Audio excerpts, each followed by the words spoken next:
Something I didn't even tell you guys last week because I got it resolved before we had to reschedule again is that my computer just stopped charging at one point.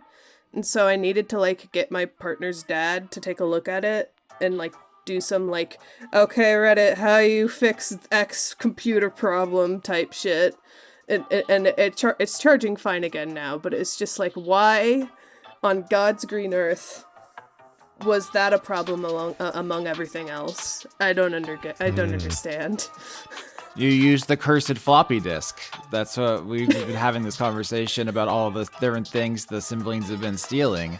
Yeah, exactly. We copied that floppy, and that has opened. We stole it from Enobarbus, but it was but it could have been in Rosalind's hoard too if she really wanted it. Yeah, we don't know all the places it's been, right? Because it originally belonged to Orlando. How did it get into Enobarbus's? I don't think we ever answered that question. Mm-hmm. It must have been at Rosalind's for a while, got terribly cursed. You stole it, brought it back to your computer. Now your computer's cursed. We're 5 weeks behind on Cymbeline recordings. It's a mess. They're a nightmare. This is what we get for unleashing these chaos creatures upon the earth. It's cosmic justice. The universe says we hate the Cymbalines. All my homies hate the Cymbalines. Fuck the Cymbalines. And I stand strong and independent and fierce. And I yell, no, the Cymbalines are cool and awesome. They have too much drip. Whenever the Cymbalines do anything, everyone hated that. Message pops up from Fallout. I'm Austin Yorsky, patreon.com/Austin Yorsky. We're 40 episodes into the season. You know what it is. I don't have to tell you about that. Who's with me? Where can we find you? You're the guest stars that everyone's been beating down my door asking where they are. I need Skitch and Sarah. Sarah and Skitch. Where are they? Sarah and Stitch, 1,000 years.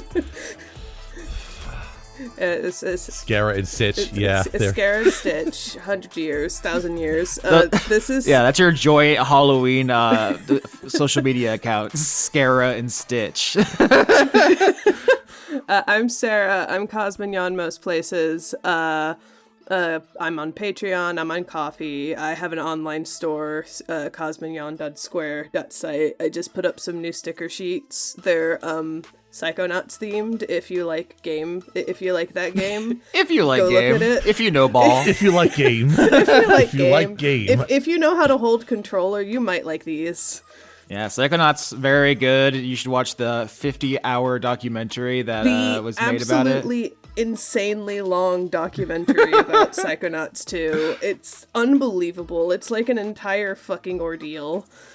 Yeah, it'll bring you a new appreciation to what it takes to make art and how no one should do it. No one should do it. It puts a guy in a hospital. He almost died. Went to the fucking hospital. It was a mess. But also, I'm doing a Halloween commission sale right up until October 31st, where for like $100 at the cheapest, I'll take whatever character you give me and I'll kill them. I'll kill them dead.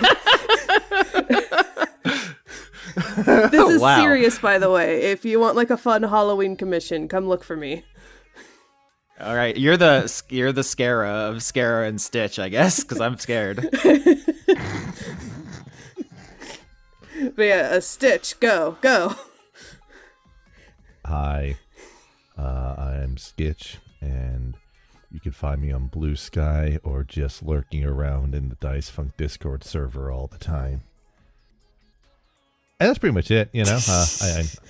I'll sometimes invade Spewpunk to talk about sad sports stuff, you know. Mm-hmm. Always fun stuff coming out. We've been trying to get the Cymbeline episode done for months, as we alluded to at the beginning. It's heavily cursed, as many things in the Cookie Mountains are. But we should just jump right in. Links in the description for everything we mentioned. But we got to maximize our Cymbeline time, because I never know when one of you is going to get put in a lamp or whatever. So we're going to open this episode. The Cymbalines have the loom. Gladys's loom, Gladys of the Gladys Accords. You can't, for the audience in the adaptation, you can't tell from the set decoration where the loom is. I, Austin Yorsky, know where it is, where the Cymbalines are keeping it. And maybe if you go through frame by frame, you can pick up context clues. People on the Reddit are like, "Oh, I think it's at this mountain. I think it's actually it's on Mount Grendel. I can tell because of the pixels." Have fun trying to figure out where it is. But you two Cymbalines, fairy dragons, are in the room with the loom. Didn't mean for that to rhyme. What are you doing? And also, Sarah, as the creator of Gladys and Gladys's loom, give us a nice, vivid, vibrant description of this incredibly important. I was going to say MacGuffin, but actually it is extremely in actual use. MacGuffins are kind of non-functional, traditionally speaking. The important plot point. Yeah. So the big loom, like I remember my description from the last time this was invented, basically by Gladys. Like, who knows how long ago at this point? Is that it's kind of like a tessellating. There's like a toy that you can get that's like it's like crumples up into a ball, but then you can like pull it open and it becomes like a bigger ball. Like, do you know what I'm talking about? Yeah, the doctor. Yeah, for in a doctor's waiting room toy. Yeah. It basically looks like one of those, and it like tessellates, it oscillates like in and out like pretty rapidly, like while it's doing the actual looming process. And then it's Whoa. probably like surrounded by like the infrastructure to like keep it like upright, because I don't think it's just like that thing floating in the middle of a room. There's probably like gauges and dials and buttons and shit to like decide like where do you put the thing you want to copy in, how many copies do you want. It's probably as like difficult to manage and upkeep as like a printer. So like you got to have very specialized knowledge to deal with this thing. And so I imagine like all of the Cymbaline's brain cells combined are getting this thing to work, but if it was just like one person, they would be lost and crying and sobbing on the floor and throwing up. The hardest part about working with it is you have to go down to the store, if you go down to the Gladys store in order to get the refill cartridges, and they're just so expensive. You just think, why don't we just like make a new one? It comes with a cartridge. It's effectively cheaper, you know. But no, but that's how they get you. That's how they get you at the store. I didn't know what these were called, but I just looked it up. It is called a Hoberman sphere. It's a kinetic structure. That's what I was thinking of. Patented by Chuck Hoberman, that resembles a geodesic dome, but is capable of folding down to a fraction of its normal size by scissor-like action of its joints. So there's one of these Hoberman spheres that like fills a whole room, but it's like pulsating and pulling in and spitting out new stuff. Like it's like shuddering and weirdly alive. Like something from Control, which is honestly one of the best aesthetic pieces of art we've gotten in a generation of video games or so. And there are a number of fairy dragons flittering around in the foreground. The two important ones are played by Scara and Stitch, our Halloween personas, I guess. You can have your true names if you want. I don't know what they are off the top of my head, but you also have your character sheets. One of you is a rogue and one of you is a Cleric, yes, I knew that. But you are level 1 characters. I will say that we don't have to belabor your abilities too much because the audience is well aware that the Cymbalines are sharing abilities through the same attachment ribbons that DiCaprio and Hop are using. You burgled yours from Sycorax's stash when you took the loom. So right now you all have the abilities of, let me pull up my paper notes here. You have the nostalgia ribbon, you have the 1111 glasses, you have the cool S, the Firestone star, and the king playing card you took from Rex, which is very funny. There's also a number of other things that the audience and players don't know that the Cymbalines have burgled from various hordes, but you have a lot of abilities, is what I'm saying, and you're a pain in the ass. You also, I should say, we know that there's the slaughter of the Cymbeline 7, and then there was 3 more that got smashed during the Genie arc, but the Resurrection Cult exists, so who knows which Cymbalines were killed? It could have been you. You could be back from the cult. It could have been, your other siblings. I don't know. It's up to you. I didn't realize you were going to have us start playing Paranoia all of a sudden here. I mean, you could all. Here's the thing. Really, what I'm doing here, besides hanging out with my friends, is trying to figure out what these antagonists are up to, so that when I spring it on, mostly Dan, he can't get mad at me and be like, "That's not fair. You were invisible and you had a sword of beheading." And I'd be like, well, "Actually, it's Sarah made up the sword of beheading, so blame her." It's like I'm basically using an excuse to attack Dan. And that's fair. Yeah, That's we fair. all have to gang up on Dan and make sure that he becomes the most like L-taking character in the history of Dice Funk. Yep. Just things keep happening to Rex. So you all are hanging out with this loom. It's covered in various glowing encode thought ribbons from Sycorax's collection. You're enjoying them, looking through them. Can I actually, if there's any specific emotions or memories or scenes, what kind of stuff are you looking at here? Because we know the Cymbalines went through a nostalgia phase. I'm sure some of them still are. That was a key piece of improv. Any other emotions that have been grabbing you recently, or any other memories you want to look at? Like, remember that time Rex called the teacher mom? He's still thinking of it. It's still here. We can watch it over and over again.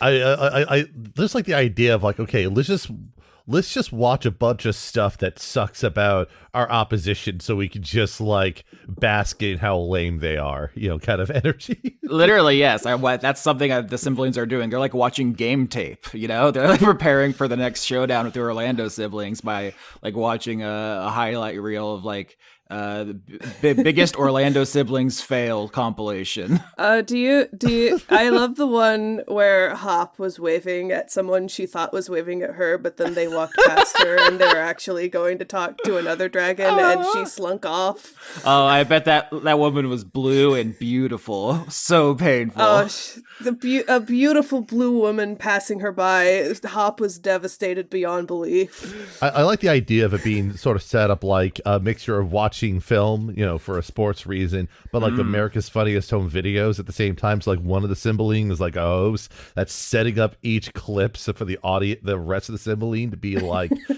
on board for whatever we're all trying to kind of lock into. Absolutely, yeah. That's what I'm picturing. That's what I'm thinking the Cymbalines are doing off screen. I will say chronologically, this session takes place during Ulysses' party, so that's where everybody is right now, and that's why you think right now would be a great time to go heist some hordes, which is a thing the Cymbalines love doing anyway. But now it seems like a particularly opportune time. Also, I just looked down at my notes, and I'm cracking myself up because sometimes I forget what the Cymbalines have stolen from various dragons, and I just looked down and I did just see the word orangutan written here, so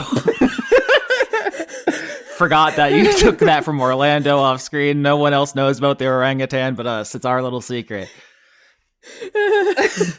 It wanders through the background as you two are here looking at the memories. The orangutan is basically part of the family at this point. It actually feels more at home here than it ever did in Orlando's. Just we're doing everything and everyone that we take here a favor. The animals like it better. The objects somehow just like it better here. The Cymbalines are actually doing everyone a public service. Mm-hmm. I mean, I think that's actually a distinct possibility. The thing about the dragons is they're often very self-involved and grandiose and so forth. I bet the Cymbalines have a chiller, more laid-back vibe. I think it might actually be nicer for, say, the Orlando animals that you pick up, or giving a nice home to some sentient sword or something that you stole. Is there anything of note that you all have been duplicating? That's an important thing the Cymbalines are doing, like off screen, is like duplicating things with the loom to cause trouble.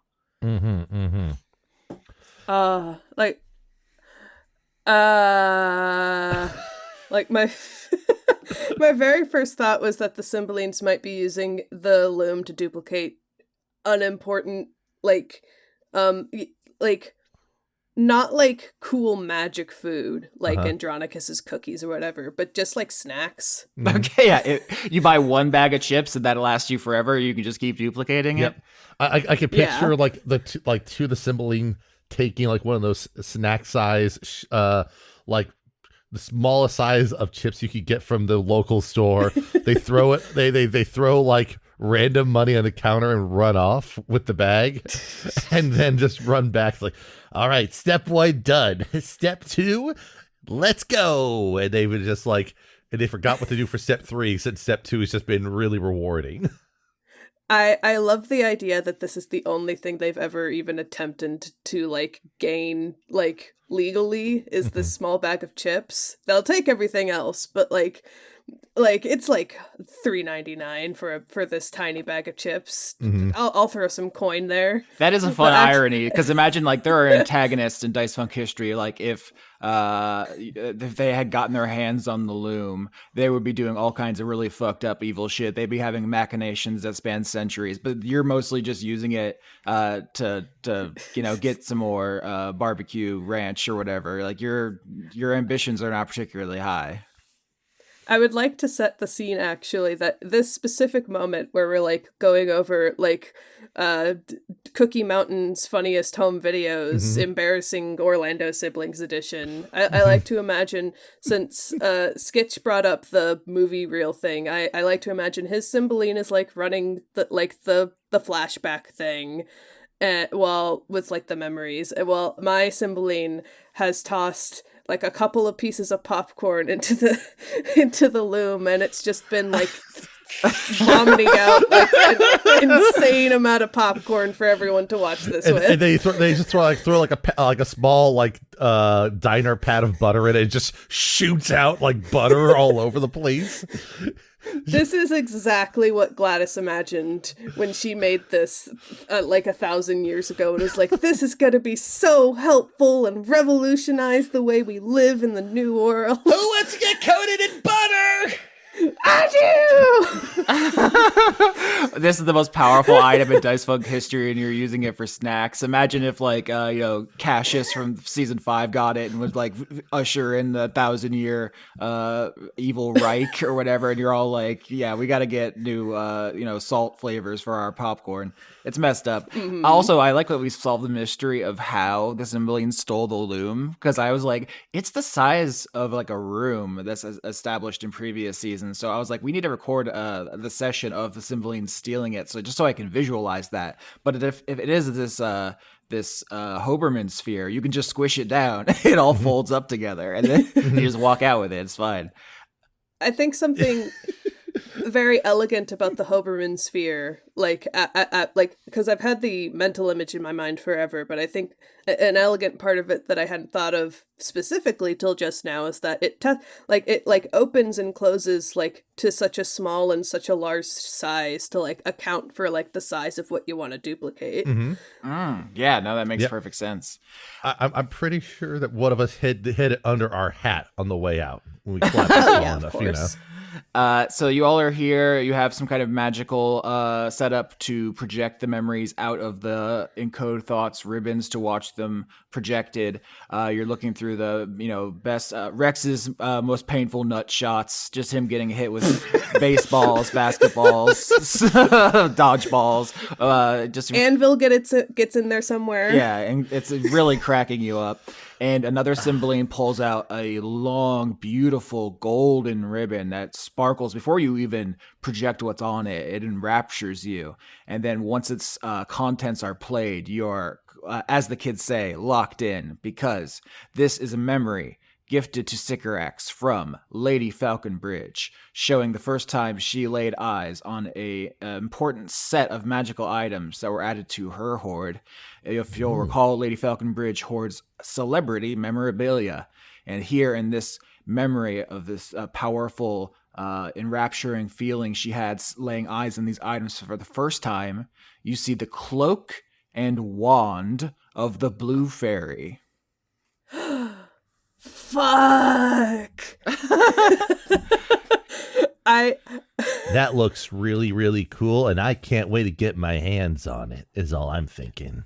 It looks so cool. Like, it's so pretty. I bet that cloak feels so nice to the touch. I bet it will look great on you, and then on me, and then on everyone when we make as many copies of it as we need so we all have it.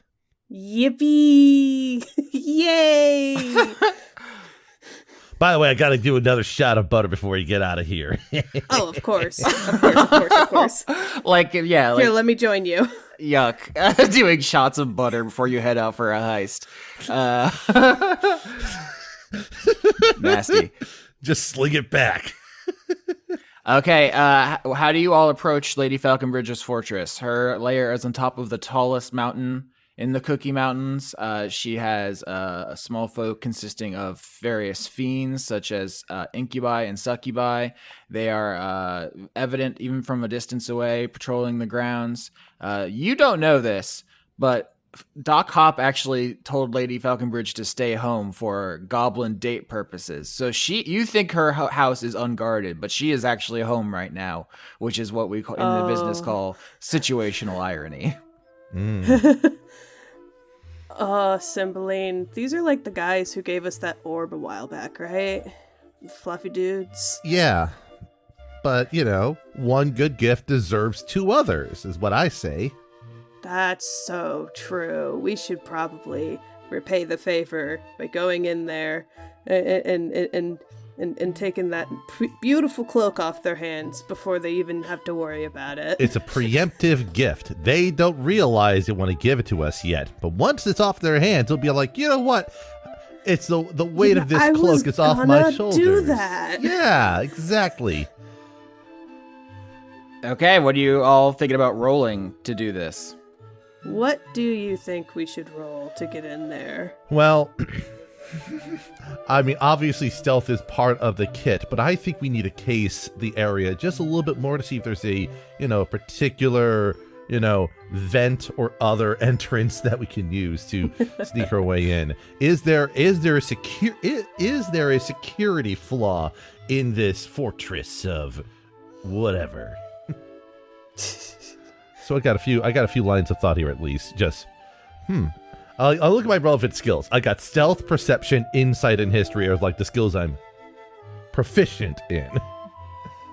A thing that just occurred to me is that it's kind of shaping up that Lady Falconbridge is a particular thorn in your side. As you mentioned, she's the one who had you all get the Orb of Dragonkind situation rolling. It wasn't intentional for me to keep pitting her against you, but you've robbed everyone else. Or, Sarah, you chose to get the nostalgia ribbon from Sycorax, and then you chose to get the floppy from Enobarbus's and so forth. I think you've basically gone to everyone else's lair, so it's just who haven't you bothered yet? /R space 1d20 plus 5. Yep.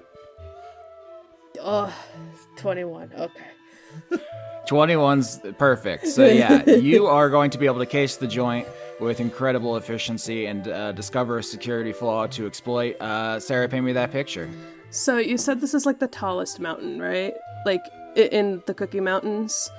Yep, it's completely covered in snow. The biting wind is painful on your fragile fairy dragon skin. It's hard to see more than 10 feet in front of you as the hooded figures march grumpily around in their big coats.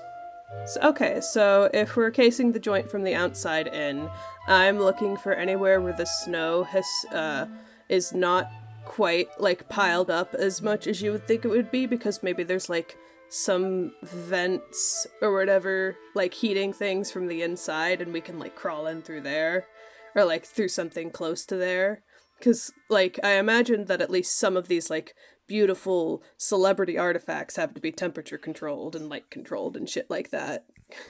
Yep. The Cymbalines can turn invisible and fly, so circling the building and eventually finding a vent is no problem for you. I will say that when you find one that the snow is weirdly melted away, it strikes you as notable that this is done. This doesn't seem like a natural, normal component of this fortress's security, having a snow bank that has melted, revealing a grate that you can shimmy through. So that's something I'll say as you enter the fortress. It seems suspicious. Okay.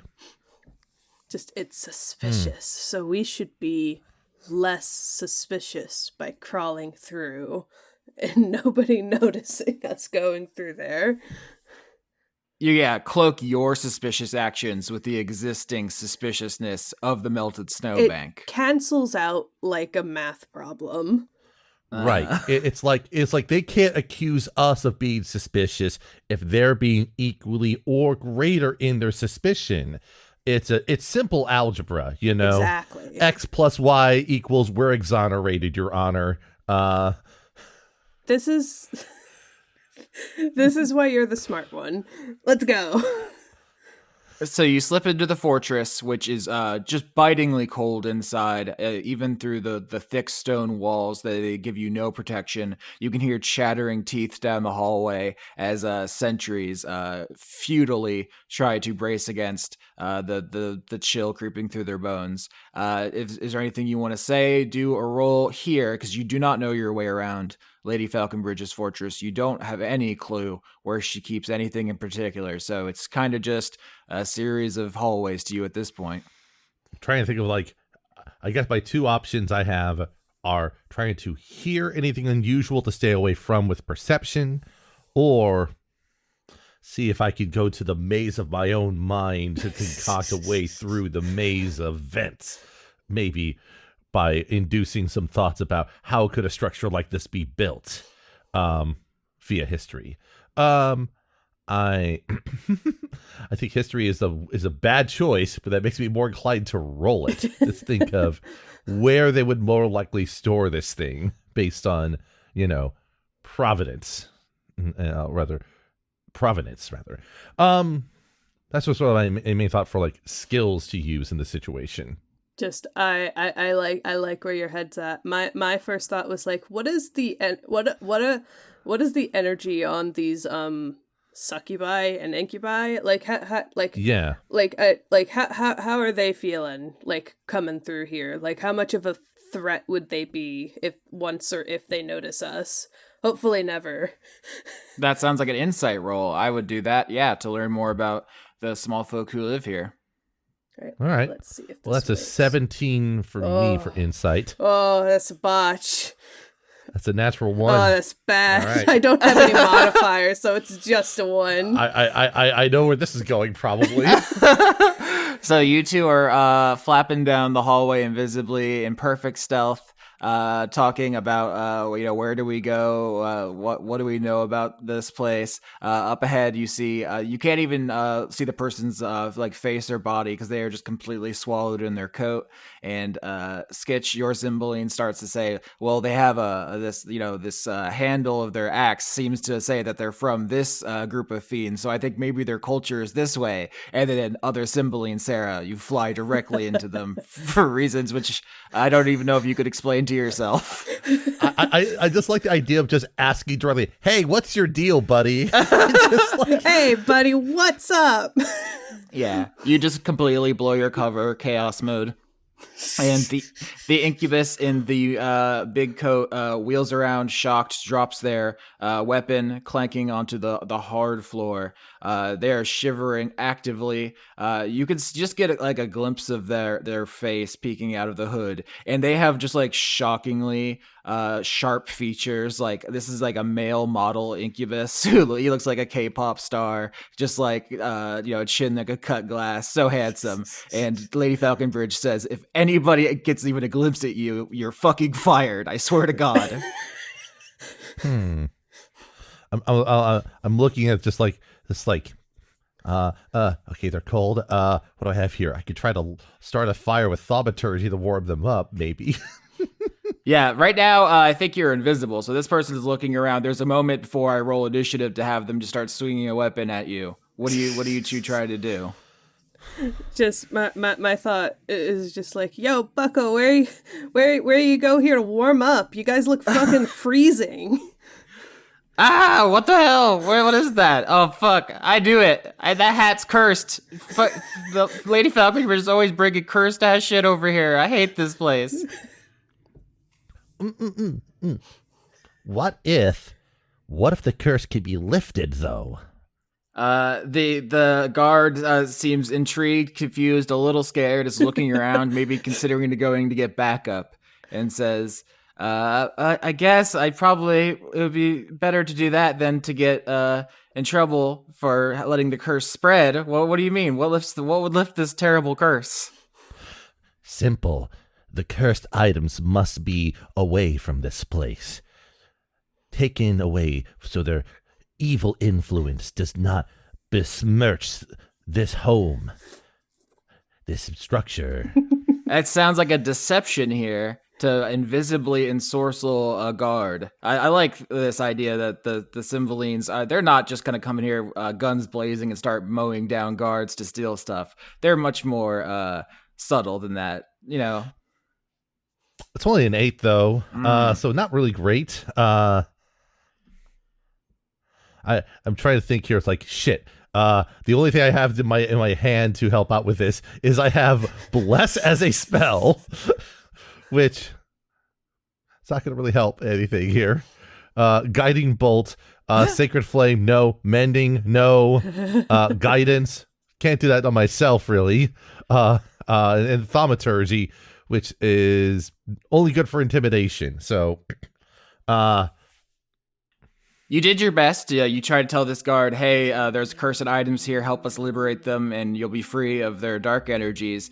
This guy does have slightly better training than that, so he starts going to get back up. He said, you can hear him yelling down the hallway, like, hey, I'm hearing voices. I need somebody over here.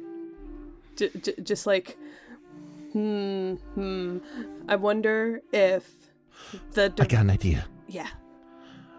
Let's invisibly fly to where the guards are coming from. They'll be running away from where we're going. You read my mind. I was just about to say, where are they coming from? You're so good with ideas. Oh, that's why I'm the smart one. There's like a handshake, and then they try to bolt off to do that. Okay, so give me stealth rolls to invisibly get past this guy and the guard who's coming to support their fellow security. Well, it's a 10 from me. That's a 24 from me. Now that's a good roll. That's a good roll.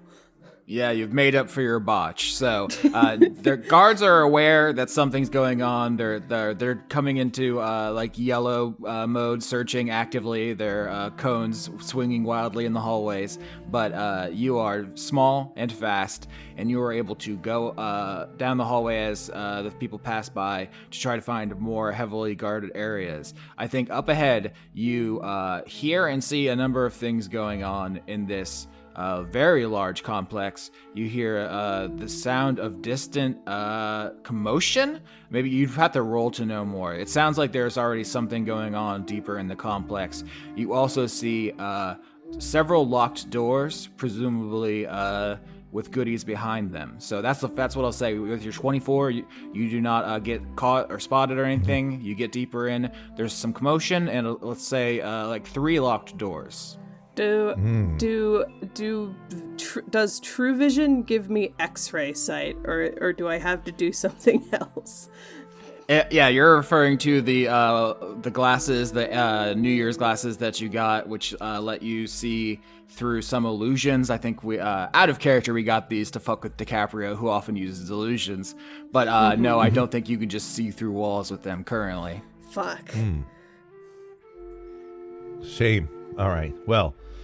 Let me double check what our extra tools are as a reminder for what we have going on. I here. do have thieves' tools. I could unlock a door if I wanted to. Like if we want to investigate. I can give you some those. guidance to help with that. Yeah, I can give you some guidance to help with that too, so you can get a bonus D4 on the roll. Fuck yeah.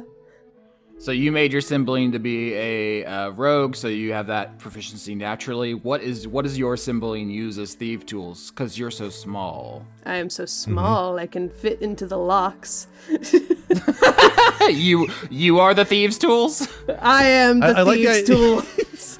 Cymbeline goes like, oh no, there's no lock to pick. There's just a latch to unlock the door on this side. Here, let me go through the door. Okay, now there's a lock. Now I can pick this lock from this side. It's like Roger Rabbit getting out of his shackles kind of energy to me. Just like, Absolutely. Let me go through the door to open the door for you. What do I roll for like using my thieves' tools? Is that like a Sleight of hand, and then add a proficiency bonus. okay? Yep. Sleight of And you can add a D4 as a bonus to that roll, so it could be D20 plus your modifier plus D4. sleight of hand, And then, and then a D4. yeah. That's 12. Okay, above average. I'll say that you can eventually get the door unlocked just pushing your paws through the pins and mechanisms and so forth. But it takes a while, and so the commotion is growing closer and closer while you're doing it. You hear raised voices. You hear the sound of something breaking as whatever is going on inside the fortress gets closer. What do you do? I would propose we hide behind the door for a moment, but I'm going to try to see if I can hear what the commotion is about using perception, if that's okay. Yep, roll it. That would be a 14. Yeah, 14 is above average, so I'll say you hear the whistling of wind, you hear shouting and so forth. I think the important thing with the 14 you get is you hear someone yell the name Gertrude. Oh. That's a weird name for Cymbeline. This is the weirdest solipsism I've ever heard of, just assuming everyone else is a Cymbeline until further information. I mean, listen, everyone I know and I'm friends with this name is Cymbeline, so everyone else is Cymbeline until proven otherwise. Yep, Cymbeline until proven otherwise. It's great. Eventually, other Cymbeline hears a click, the door opens, and you can leave the commotion behind, as whatever is happening there can happen without you. You're not necessarily involved. Well, let's just see what's behind the door. Yeah. We gotta see what's behind that door. I don't know who that Cymbeline Gertrude, whatever was that you were that you heard of, but like we gotta see what's here first. That's right. Okay, if you two go behind the previously locked door and hide and wait for whatever's happening, eventually you feel a terrible heat radiate past the door. You see like caked on snow and ice on the walls and ceiling begin to melt and run, and eventually you see there is some kind of rolling fight between a beautiful blue tiefling woman, Lady Falconbridge, and a much larger blue woman made of steam. When I started the season, I didn't realize that it would be important that they were both blue, but it's extremely important as they, both having been banished from the party as Hop's date, are having a rolling fist fight off screen, presumably for weeks in the background while the entire Ulysses arc is going on. Did Gertrude sneak in through the vent we snuck in through? 100%, yeah, the melted snowbank. She's made of steam. The presidential alert, the girls are fighting. Everyone's phone going off. And one of them is really hot, literally. And so you hear crashing as they tumble into a different room, shouting insults. You'll never be good enough for her. You don't even understand why she likes the trash. There's a crash, bang, boom. They fly out a window. The fight rolls down the mountain, and they're just completely lost in their whole thing. Whew. Jeez, right. I'm glad we didn't go down that hallway. Well, now we can. But first, let's see if there's anything that's worth procuring. Oh, yes. Behind this locked door, there were several. We could spend however much time in here. I actually asked you all what kind of nostalgic items the Cymbelines could be looking for, what kind of things you were interested in. That's how we got to the personal effects of the Blue Fairy. But you do not see them in here. Instead, you see that this is a room dedicated to another Fae celebrity, the Tooth Fairy. Ooh, Tooth Fairy. The Tooth Fairy. You see behind glass a big pair of blood-stained pliers. You see some drill bits. You see some clamps. The Tooth Fairy was into some shit. Oh, look at this. It's just like, so this is where how you brace, how you pull, and oh, look, a little pouch to put the teeth in. Oh. Yeah, there's a little pouch full of teeth. You don't know why these ones in particular were saved this way, but It's a weird bag of holding, all right. it's got a certificate of authenticity with it. I know that the Tooth Fairy was one of the most financially like rich fairies back in the old world because she could just hand out money and she would be fine. Uh-huh. Yeah. Is there an item from the Tooth Fairy you would like to add to the Cymbeline's shared hoard? And if so, tell me what it does and how I can use it to make Dan and Quinn not be my friends anymore. Well, one option would be to have something like a wand or an item that puts somebody to sleep by casting a level 20 sleep spell. Oh yeah, so the Sandman's dust using on the little children who are trying to stay up to catch the Tooth Fairy slipping. Yeah, that's an option. That's the first immediate thought that comes to mind. I like it. I've written it down. All right, that's a fun idea for sure. I just like it has to be a level 20 sleep spell because it might as well just be correct. I don't know how many hit points that is, but like you gotta hit it. You gotta be able to hit a level 20 dragon, motherfucker. You can find more things here, but that's the important thing is that you get a bag of sleeping sand. There are 2 other locked doors here. There's also deeper into the fortress where the commotion was. You see that there was a wall that has just simply been melted, and there's a big hole in it now, presumably where Gertrude got kicked into it, and her body heat just took away all of the insulation in this part of the fortress. Oops. Whoopsie poopsie. Okay, Cymbeline. So I gotta ask, do you think it's important to go for the big ticket item first? We've got to get that blue fairy cloak and wand, or do you think we should try to pop into the other doors and see if see if we got any other things that we can find here? Like what's your prerogative? Well, the Cymbeline code indicates that all things should be our things, and so eventually all doors should be open for procurement. However, there's been a lot of activity around here, and that makes me worried that they might notice us sooner than later. So I say we already taken the one. Great. We take that and we try to find our way to that to the blue fairy payload. You know, you make a good point. The other stuff is always going to be here for us when we come back and try to get it later. This is why Gertrude is a smart one, yes. Yep, so you 2 have your bag of sleeping sand, and you continue down the hallway towards the melted hole in the wall where the girls were fighting. Moving deeper, and you see all of the incubi and succubi, the fiends is the over term for that, trying to clean up the mess, all the stuff that's been shattered and all the carnage left behind. So security here is pretty thick. There's a lot of activity. What do you do about that? Let's see.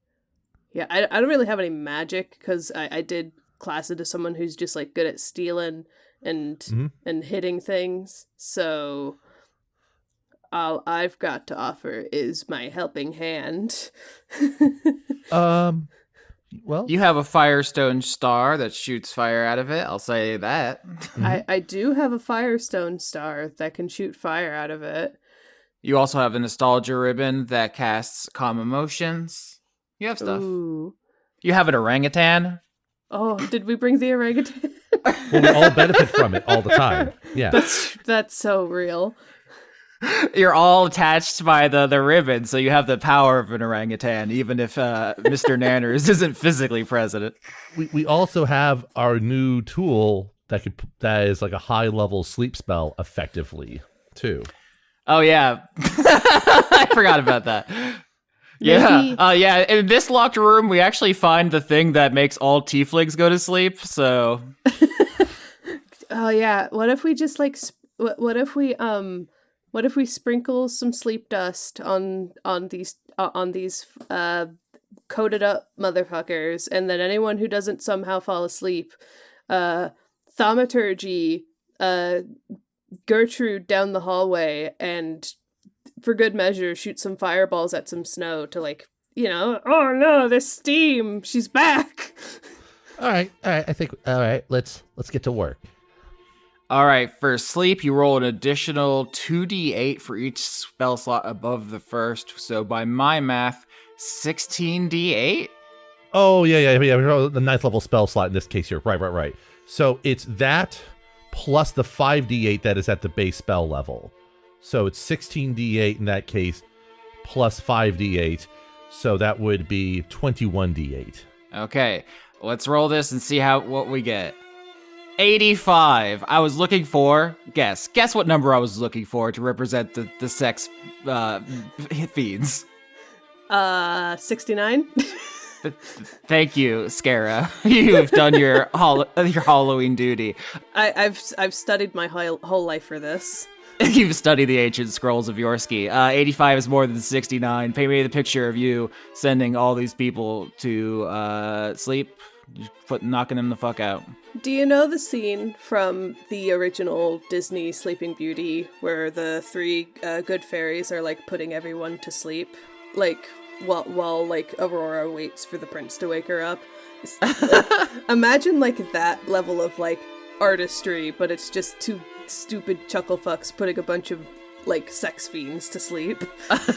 So these very serious fiends going about their tasks with some fear in their countenance from their very rude boss. You two come gallivanting in with a bag full of sand and really make a goof show of it. You all are being... you're not worried at all, I guess, is the important thing. This is funny to you, actually. Mm-hmm. As appropriately so, yes. So. One after another, you put them all to sleep until the hallway is full of sleeping fiends, and you can see that you are now deeper into the fortress, what is supposed to be more heavily defended, and there are additional locked doors, 3 more. What do you do? They aren't clearly labeled. She didn't say Fey artifacts this way. That would have been easier. Mm-hmm. She really should have. It's very impolite of her not to label these. Yeah.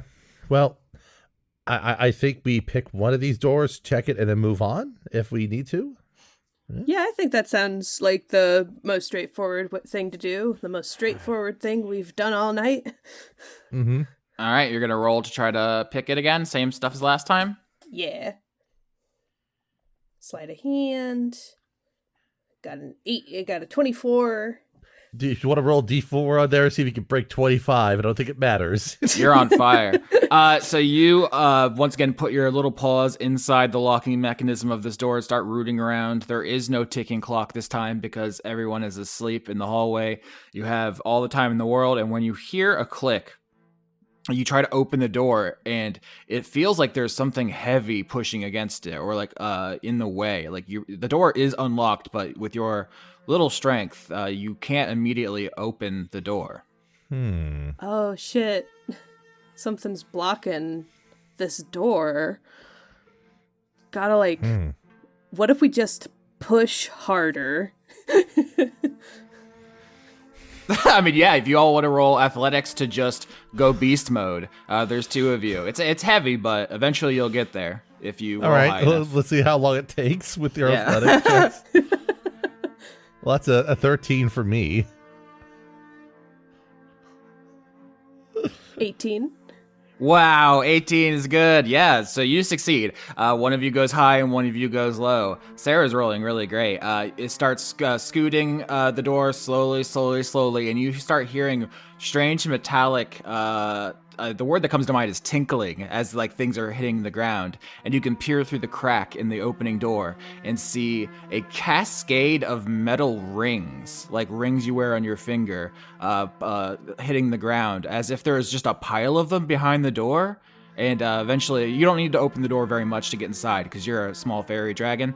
But once you like peek your head and you see this room is full, floor to ceiling, with metal rings for reasons that are totally a mystery to you at this precise moment. Just All right. So are they all the same ring or different rings? Yeah, roll history, I think. That's a great question. That is exactly the question you should be asking, I'll say. That's a 21 on history. I got a 17.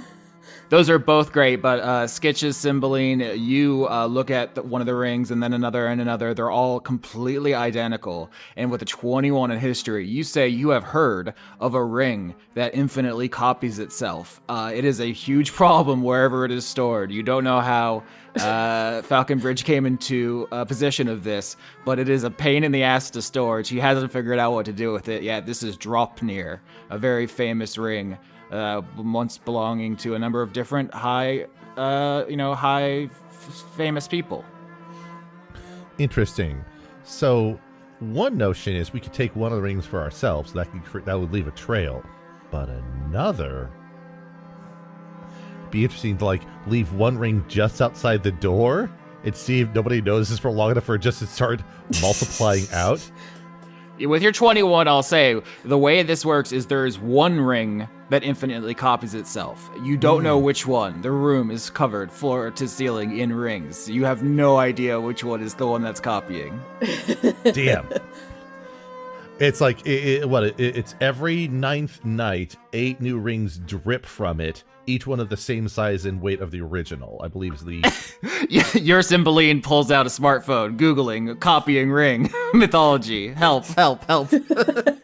Yeah, well, it drops. More rings just drop from the original. Anyways. Exactly, that is the etymology of that word. What do you all do? Hella rings here. None of these are not Fae. You don't feel the nostalgic pull towards them, but I don't know. It could be something. I'm tempted to pull the prank that you have just described, my friend Cymbeline, but I don't think we have the time to dig around and find which one of these is the original, and it's kind of boring if we just grab something that can already duplicate. Like, what's the point of the loom then? Fuck that shit. Well, in that case, then I think just taking one of them and just leaving it outside could make someone think that it's the one that might duplicate. That like, even if it's not the one that does it, that is still a funny prank. I'm on board for that. Right. I think we got our goal here. We prank and we run, as we are wont to do. As is tradition. Okay, so what are you doing? We're just taking one of the rings, putting it outside, and if it's the one that duplicates itself, it's going to be funny to see how long it takes for someone to notice, and if it's not, it'll at least be funny for someone to go, "Oh fuck." The rings escaped. We've got a break. It's making a break for it. It's breach containment. Right. We got to stop the ring cycle from happening. Hey, there it is. So because you don't spend too much time here, you are not present as Gertrude's and Falconbridge's fight spills back into the main hall. Falconbridge saying she doesn't even like you. She just felt bad that you were going to get murdered. She saved you because she's a hero, not because she's in love with you. You're so egotistical. And their fight continues. They're blasting each other with gales of steam and dark, fiendish energies as you make your way down another hallway. There are awake guards here because this fortress is huge and you only tranked everyone in that hallway. I think the way that the sand of the Tooth Fairy works is that the grains will regenerate, but you have used them all today, so you cannot trank these guys. What do you do instead? Mm-hmm. All right. So it's like these guys and they're standing like in the hallway. Like, are they guarding any particular door? Yep, there's more locked doors, more guards. So just same sort of Splinter Cell Metal Gear situation. All right. I just need I'm trying to double check our tools, our resource kit here. Because I keep on forgetting. Cymbeline solid, is that anything? Metal Cymbeline? No. Yeah. It's hard. Yeah. Mm-hmm. Metal Gear Cymbeline is,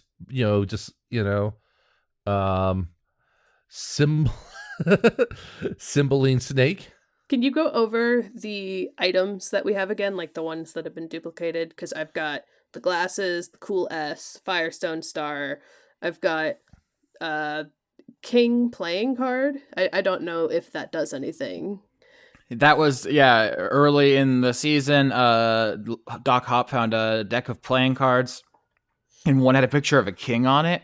So she gave it to Rex because Rex collects symbols of kingship. It has not demonstrated any magical abilities, but that was just a thing that when a Cymbeline rolled well to steal from Rex, that's what Dan said, they stole from him. So, as Mm-hmm. far as you're aware, just a playing card. And then you've got the nostalgia ribbon, the glasses, cool S Firestone star, and now Sandman Sand, and an orangutan. Jeez, I'm just sort of like, just look at my kit of things I have. I have 2 spells that are not very useful. I probably should have re-kitted for this situation here. But, You said that the ribbon can give calm emotions. Is that right? Correct. That is what the nostalgia ribbon does. Maybe we can use calm emotion on like a guard and be like, "Hey, buddy, it's okay. It's just you're here. You're hearing a couple of voices. Maybe you need to go to sleep and leave this door unguarded. Go to bed. Go to bed." Calm emotions. You attempt to suppress strong emotions in a group of people. Each humanoid in a 20-foot radius centered on a point must make a charisma saving throw. So I'm going to do that right now against your spell save DC. Do you have that handy? Spell save DC. Do I even have one?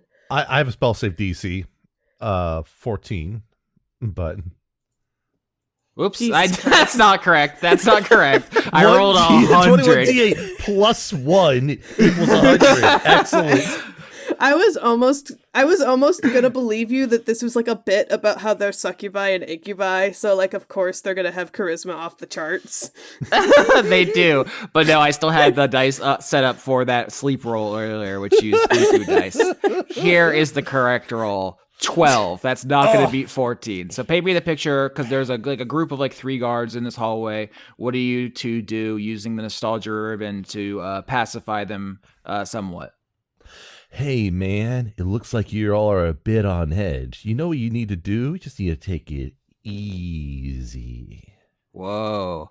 I think one of the guards, who is a succubus with 2 huge swords on her hips, hears you talking like that, and she's like, "Whoa, are you like a model or something? You have like such a charisma. You just have such an energy to you.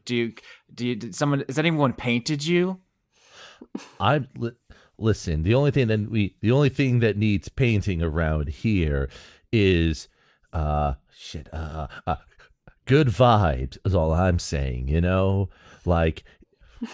A different guard, presumably at this point, the other Cymbeline who's not talking is waving the nostalgia ribbon at people in some fashion to ensorcel them. Another one of the guards is like, "Oh, you're witty too. Have you done any writing? I bet you would tell a great story."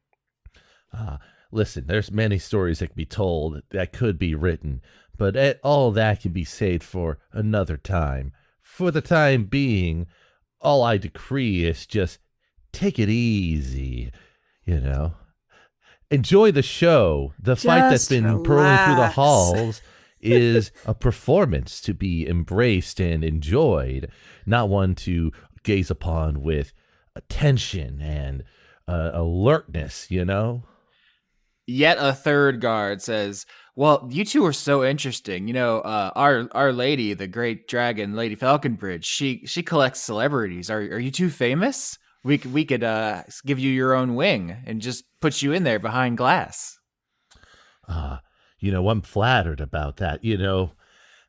I like to think of myself as a bit of a big deal for reasons that you can obviously tell.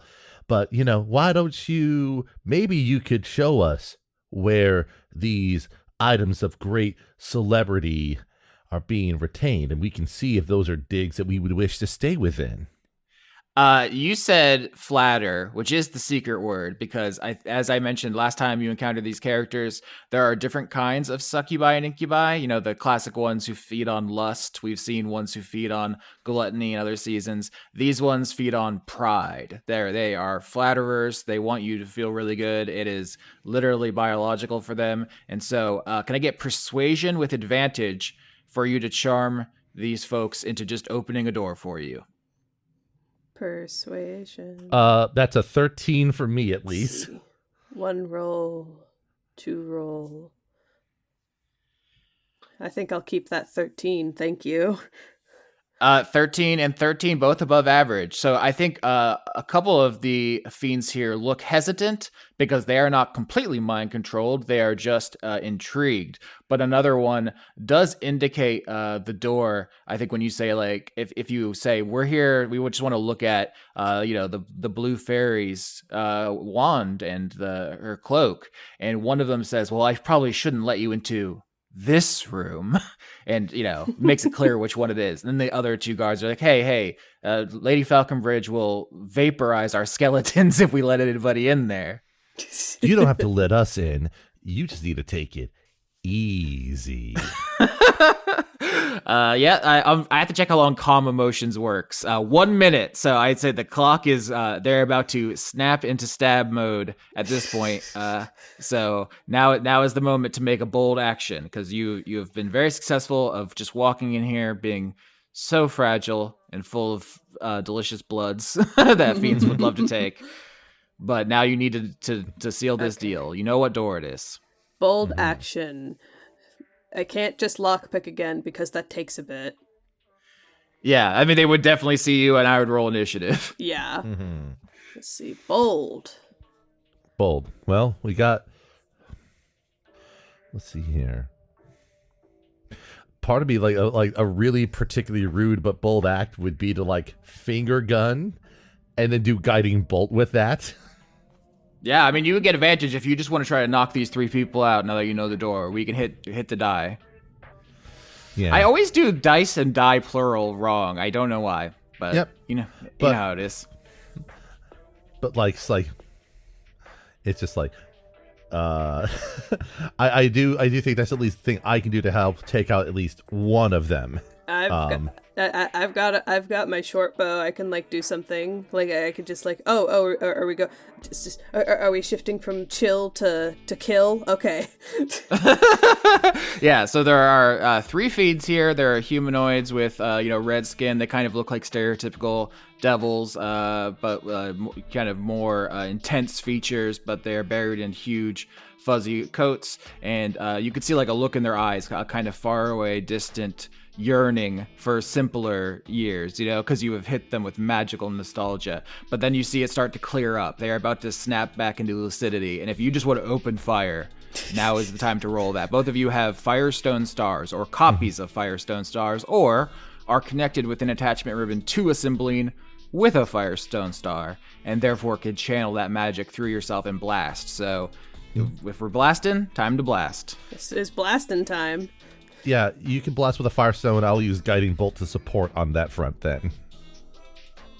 Okay, so I'm seeing in the chat a 6 from Sarah and a 25 from Sketch. Is that what I'm saying? That is what you're seeing, yes.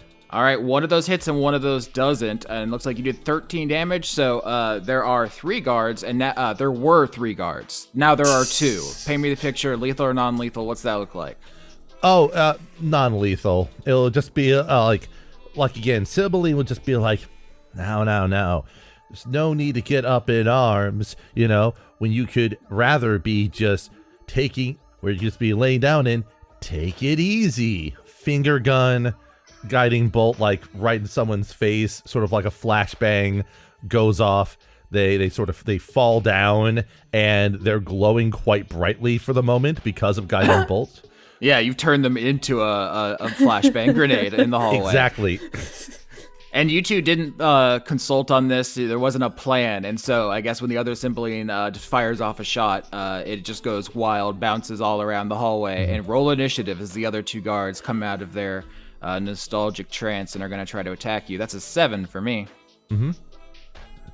That's not going to hit. Nope, that was my initiative. Oh, okay.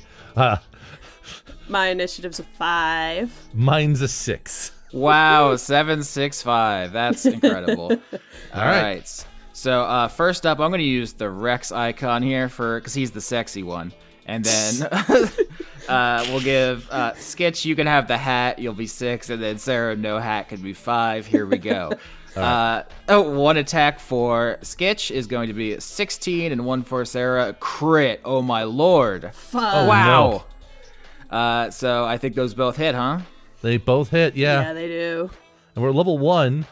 Yeah, four damage to Skitch and 6 damage to Sarah. Oh God. Oh Jesus Christ. Yeah, they're shocked because you just blasted their friend. They immediately just like whip out huge swords and start slashing at you. You are small, fragile, butterfly-winged little creatures, and it is shocking how painful it is to be stabbed. And it is Skitch's turn. I thought I said we're supposed to take it easy here, guys. That's a 13. Probably not going to hit. Oh, that is going to hit. That is the AC of a coat, of a soft, warm coat. Another non-lethal, just sort of like flashbang takedown. In that case, there. One slams a sword into you and is going to just try to basically kill your ass dead, and you point blank turn them into a firework. Yep. Sarah, your turn. All right, I'm just gonna shoot with my short bow for realsies this time. Whoa, that was fun spin on the D&D Beyond. That's 22, so I'm gonna roll my damage. 14. There you go. You both almost are killed in single hits, but you respond with lethal violence. So this is like a samurai movie where you both like swing through each other, and then one of you falls in half. That's how deadly level 1 combat is. I'm going to call attention to the fact that you rolled maximum damage on that attack there. Paint me the picture of you finishing that fight. It was a brief but deadly struggle, Sarah. I imagine that, like, I shoot off the fireball, it veers wildly, I get hit by a sword, and then, like, while I'm, like, backwards backflipping from the force while still being in the air, because I'm, like, a little fairy dragon, I, like, pull out my little short bow, and then I, like, notch and, like, fire it and, like, hit the person who got me in, like, the shoulder, and it's like, real bad. But I don't think it's lethal. I think I could non-lethal that too. Okay, yeah. All 3 guards here are still alive, but in a lot of pain. You have limited time before, because if you're not going to kill them, they will eventually try to go get help. So you rush to the door, put your little paws into the lock, unlock it, open the door. You find a room full of personal effects of the Blue Fairy, including the wand and the cloak, which presumably are full of magic power. Tell me about them, about what they mean to you, and anything else you want to add to this, because this is what you were here. This was, of course, Sarah's idea originally, because I asked, what did the Cymbalines want to steal? Yeah, the Blue Fairy cloak and wand. It's just like the blue cloak, I imagine, like, feels so soft and nice, and I think it's like, I think of, like, the most powerful fae in fiction as being the ones that can create other life. Like, you've got, like, the Blue Fairy, like, being the one that, like, brings Pinocchio to life, or you've got, like ones that can, like, transfigure things in very intense ways, like the fairy godmother and, like, the pumpkin and the rat horses and the coachman and stuff. Oh yeah, like major transmutation shenanigans for sure. Yeah. Great synergy with the themes of dragons and small folk and going back and forth in that space. So, like true polymorph shenanigans. Yeah, precisely. Yeah. So, okay. That makes sense for one of the two, then for the other. All right. Yeah, I mean, it sounds like the wand can basically do the spell animate. You know, you can make a non-living thing living. I believe that's the spell that like brought Piccolo to life in season 9. Is it animate? I think so. Yeah. Like the wand can like do animate, and then like maybe the cloak can do some polymorph shit. Oh, I just looked it up. Awaken was the spell I was thinking of. Which is that's the transmutation spell. Yes. You touch a huge or smaller beast or plant. The target must have either no intelligence or intelligence of 3 or less, and it gains an intelligence of 10. So maybe that's their two. The two spells are animate objects and awaken. Those are both 5th level transmutation, and they're pretty similar. But one is basically you pick an object and it comes to life in like a Beauty and the Beast kind of situation where it's like a wardrobe's attacking you, and the other is like to make a plant a person. So I think they're very similar, but they have like slightly different uses, it seems like. I think that's fun as like a combo to like, Yeah. because they're both from the Blue Fairy, so like it would make sense that like her skill set was very specialized. Yeah, that makes sense. Yeah, animate objects are temporary, mindless constructs, while Awaken grants permanent, sapient life. But they're both the same level of spell. So yeah, one of you can, drape the big blue cloak over you. The other one grab the wand in your teeth. How are you escaping? Because there's a hallway full of bleeding out guards. There's a hallway full of sleeping guards, and there is a blue tiefling, basically being thrown around by a woman made of steam. So there's a lot of shit going on here. Funny idea, using awaken objects on the various rings and have them just be running around. Ring stampede. Ring stampede. Fuck, I didn't even think of that. Yeah, no. Yeah, and a bunch of them are mindless constructs, but one of them you cast Awaken on, and now it's Ringy the Ring, who has a whole personality going on now. That's a nightmare. That's the easiest thing to think of, because we've left that door unlocked, so we know which one it is because there's a ring sitting outside the door. Yeah. So I say that sounds like a really funny way to escape, because like in the like confusion and chaos of a bunch of rings cascading through the castle, we can just skedaddle on out of there with Ringy, and everything would be perfect. Yeah, I thought I was okay. I was like, this episode's mostly gonna be about Skitch and Sarah riffing. You know, we'll find a nostalgic Fey item, the one that you suggested. That's fine. I was like, if they open the other locked doors, I'll mention the famous artifacts through mythology that Falconbridge collects. No big deal. And then episode ends, an avalanche of rings cascading down the mountain. One of them intelligent, joining the antagonist's team. Now I have to think about how that fits into everything. Is the fucking orangutan is going to carry it into battle as Riggy shouts strategy like Cymbeline's left flank. Ringy and the orangutan are gonna be best of friends. Yeah, also my morning zoo crew, Ringy and the orangutan, for giving me the greatest of the rock of the 90s and today. Yes, so that's sort of how I view the escape being. Like, you know, normally animate objects has like an upper limit on how many you can kind of animate, but at the same time, it's very silly to have it just be kind of like, Sorcerer's Apprentice style. Here's all these rings just kind of running through the hallway, people slipping on them, and like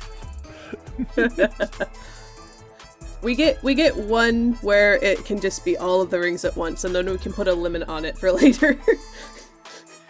Oh, I have to write all this down. No, I think that's the end of it. I thought maybe there'd be another complication, but the idea of you all just escaping in an avalanche of rings, like the most fucked up Sonic the Hedgehog death of all time. I like to imagine that like at some point of that escape, Gertrude and Falconbridge, I don't know if they get hit by the rings or if they just see it like in the background of their fight, and it's just like, what the fuck? They come to it. They come to an intersection in the hallways. A stop sign appears somehow. The rings just sort of like move past, and then the stop sign goes away. You know, just like they're in the middle of a pitched battle on the parapets, and they just hear the rumbling below, and like the Christmas truce in World War I, they just turn and look and see 10 million rings tumbling down the mountain with two fairy dragons surfing them, and they just look at each other and they're just like, yeah, I'm gonna go home. Gertrude's like, this isn't worth it. This is some bullshit. I'll see you later. Like, see you later, babe. Same time next week. Yeah, Wile E. Coyote Roadrunner vibes.